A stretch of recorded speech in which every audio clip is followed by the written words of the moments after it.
In this episode, we are taking a close look at what happens after the noise of an incident starts to settle and the organization has a chance to ask the question that really determines whether it will learn anything meaningful from the event. Root cause analysis, RCA, for incidents is the process of figuring out why an incident happened, not just what happened on the surface. For a beginner, that may sound like a simple difference, but it is one of the biggest differences between a team that only survives incidents and a team that gets stronger because of them. A company may contain malware, restore service, reset accounts, and move on, yet still leave behind the deeper weakness that allowed the problem to happen in the first place. When that happens, the same kind of incident often returns in a slightly different form later. Good RCA helps organizations move past immediate reaction and into real understanding.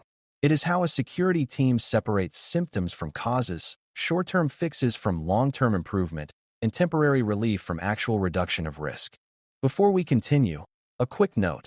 This audio course is a companion to our course companion books. The first book is about the exam and provides detailed information on how to pass it best.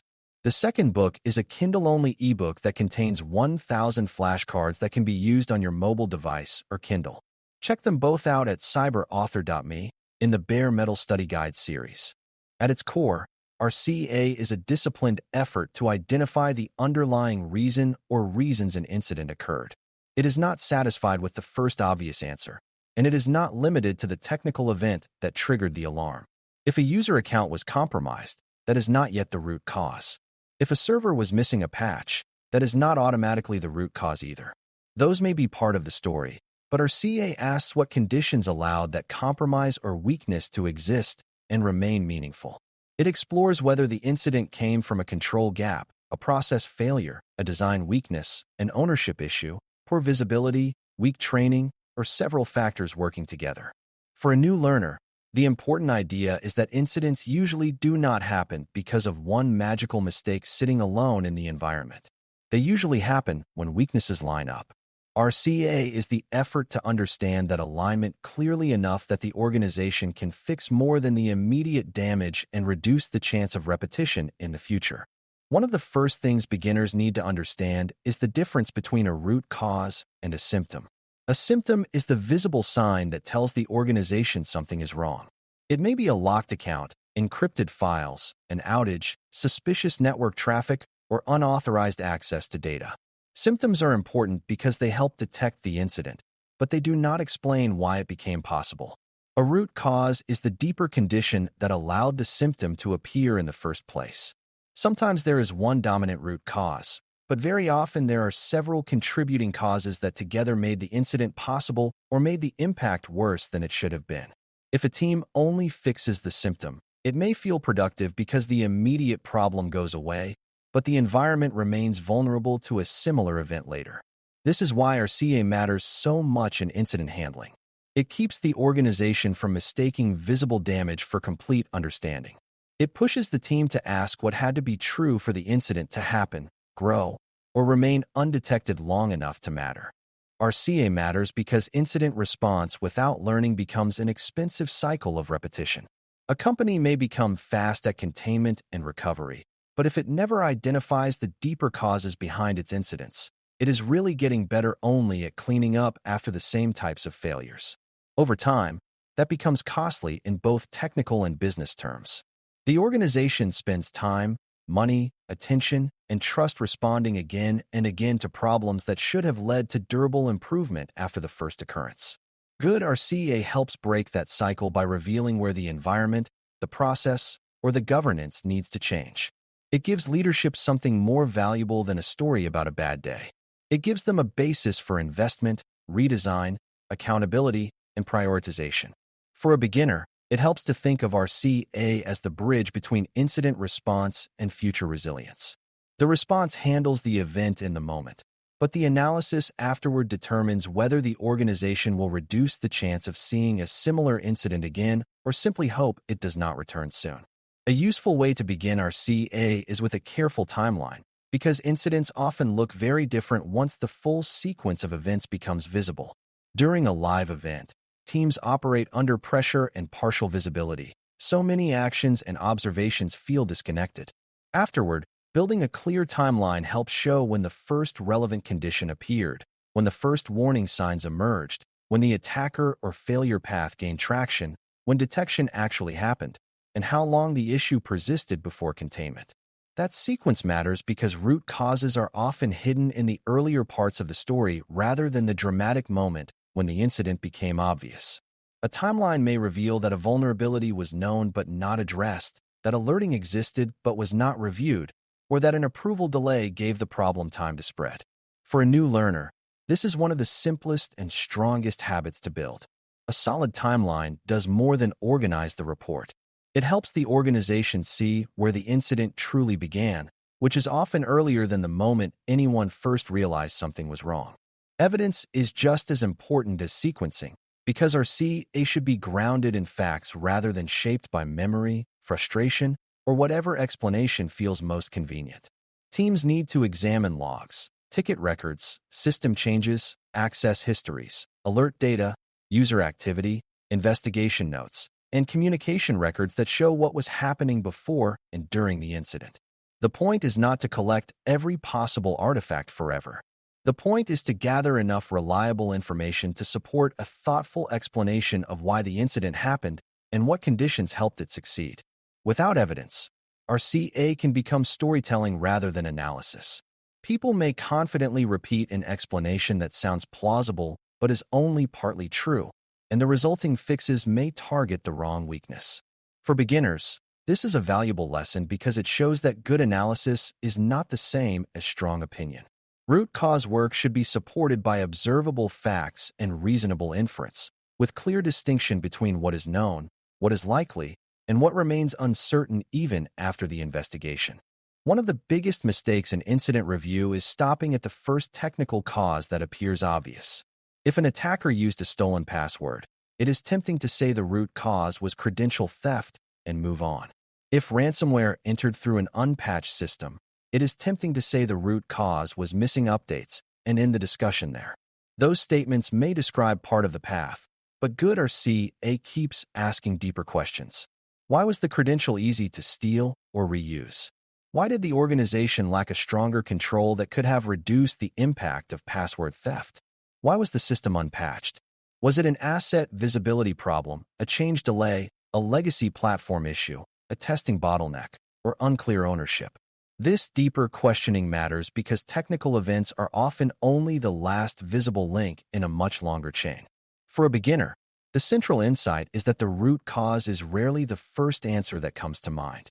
Meaningful analysis requires patience and curiosity strong enough to keep going beyond the obvious technical failure until the underlying operational truth becomes clearer. Another important point is that incidents often have multiple contributing causes rather than one single root cause standing alone. A phishing attack, for example, may involve an employee who clicked a malicious message, but the incident might also reflect weak filtering, poor account protection, limited user awareness, weak monitoring, and delayed escalation. A compromised server might reflect a missed patch, but also poor asset inventory, overloaded administrators, inconsistent scanning coverage, and no effective compensating control during the delay. If the organization forces itself to choose only one explanation, it may oversimplify the problem and miss the improvements that matter most. Good RCA therefore looks at the full set of conditions that allowed the incident to occur, spread, or go undetected. For new learners, this is helpful because it removes the false expectation that every incident has one neat answer waiting to be discovered. Some do not. Many incidents are better understood as the result of several weaknesses aligning at the wrong time, and the analysis is stronger when it reflects that reality honestly. Process failures are often just as important as technical failures, and sometimes they matter even more. An organization may have the right tools, the right policies, and the right intentions on paper, yet still suffer an incident because the actual process around those things did not work. A patch may have been approved but not deployed. An alert may have fired but not reached the right team. A suspicious event may have been noticed but not escalated because responsibility was unclear. A critical system may have lacked an owner who felt accountable for its security condition. These are process problems, and they often sit underneath the visible technical incident. For beginners, This is an important shift in perspective because cybersecurity is not only about technology. It is also about how people, teams, and decisions move through the organization. Good RCA asks whether the incident exposed a workflow weakness, a handoff failure, a communication gap, or a governance problem that allowed technical weaknesses to become real business risk. Human factors deserve careful treatment during RCA because people are often part of the incident story, but careless analysis can quickly become unfair blame. An employee may click a malicious link, an administrator may miss a configuration detail, or an analyst may misread an early alert. Those actions matter, but strong analysis asks what environment shaped those actions. Was the user under confusing pressure? Was the administrator handling too many systems with too little support? Was the alert buried in noise? Were expectations unclear? Was training too generic to help in the actual situation? This matters because blame-focused analysis tends to produce weak solutions, usually some version of reminding people to be more careful. That rarely solves the deeper issue. For a new learner, one of the best habits to develop is looking at people in context. Human actions matter, but the organization should ask what made error likely, what made detection of error difficult, and what control design could have reduced the impact of an ordinary mistake instead of assuming that better individual behavior alone would have prevented the incident entirely. Organizational conditions can also be root causes, even if they feel less visible than technical indicators. A company may suffer recurring incidents because leadership has never fully funded asset management, because teams are rewarded for speed but not maintenance, because exceptions are granted too casually, or because security ownership is fragmented across departments with no one clearly responsible. These broader conditions do not always show up in the first hours of incident response, but they often appear during careful post-incident analysis. If teams repeatedly discover that the same class of weakness remains unaddressed, that may point to a structural problem rather than an isolated oversight. For beginners, this is a powerful lesson because it shows that our CA is not just about tracing a technical path. It is also about understanding the environment in which that path became possible. Sometimes the real root cause is not the malicious file, the exposed service, or the stolen account. Sometimes it is a deeper operating reality that made those things far more likely to succeed. Methods can help guide our CA, but beginners should remember that the method is a tool, not the goal. Some teams use a repeated questioning approach that keeps asking why until deeper causes emerge. Others use diagramming techniques that separate technical, process, people, and environmental factors so the analysis does not collapse too quickly into one narrow answer. What matters most is not the name of the technique. What matters is whether the method helps the team move past symptoms, organize evidence, and test explanations against facts. A weak analysis can still happen inside a formal method if participants are rushed, defensive, or uninterested in uncomfortable conclusions. A strong analysis can happen with simple structured questioning if the team is honest, evidence-based, and willing to examine several dimensions of the incident. For a new learner, this should be reassuring. You do not need to master a complicated framework to understand the purpose of our CA. You need to understand that the analysis should be structured, curious, and disciplined enough to reveal why the incident became possible rather than merely describing what it looked like. Good RCA also depends on validating conclusions before turning them into organizational truth.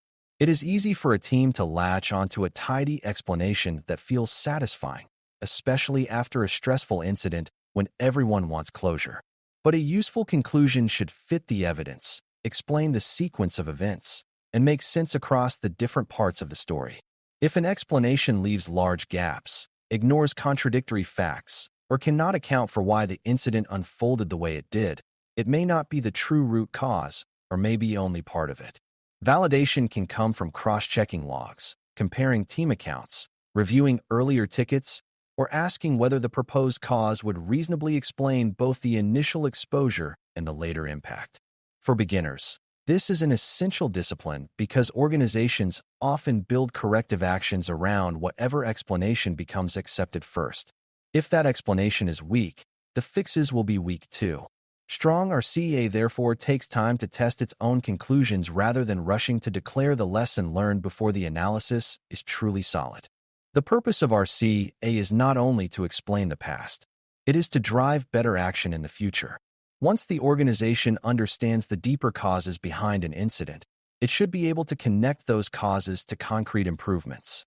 If the analysis points to weak asset visibility, then the lesson is not simply that visibility matters. The lesson should shape inventory, ownership, and monitoring improvements. If the analysis shows alert fatigue and missed escalation, the answer may involve tuning detections, clarifying thresholds, or strengthening handoff procedures. If the analysis reveals fragile legacy systems or repeated exception debt, the response may need to include modernization planning and stronger governance rather than another temporary workaround. For a beginner, this is where our CA becomes practical. The value of the analysis is measured by whether it helps the organization reduce real risk, improve real processes, and make better decisions. A root cause that leads to no meaningful change is only partly useful. The full purpose of the work is understanding that leads to improvement. Imagine a company suffers a ransomware incident after an attacker gains access through a remote service. A shallow explanation might say the root cause was exposed remote access and stop there. A better RCA would probably dig further. It might find that the service existed because of an old business need that was never reevaluated, that asset ownership had changed without documentation, that the service was missing stronger access controls, that monitoring around that system was inconsistent, and that earlier warnings about the platform had not been prioritized because the system seemed low risk on paper. In that example, the root cause is not just one exposed service. It is a web of decisions, assumptions, and control gaps that made the exposed service both possible and dangerous. For a new learner, this is a strong way to think about incident analysis. The most helpful answer is rarely the smallest true statement. The most helpful answer is the explanation that best reveals what the organization must change if it wants to make a similar incident less likely in the future.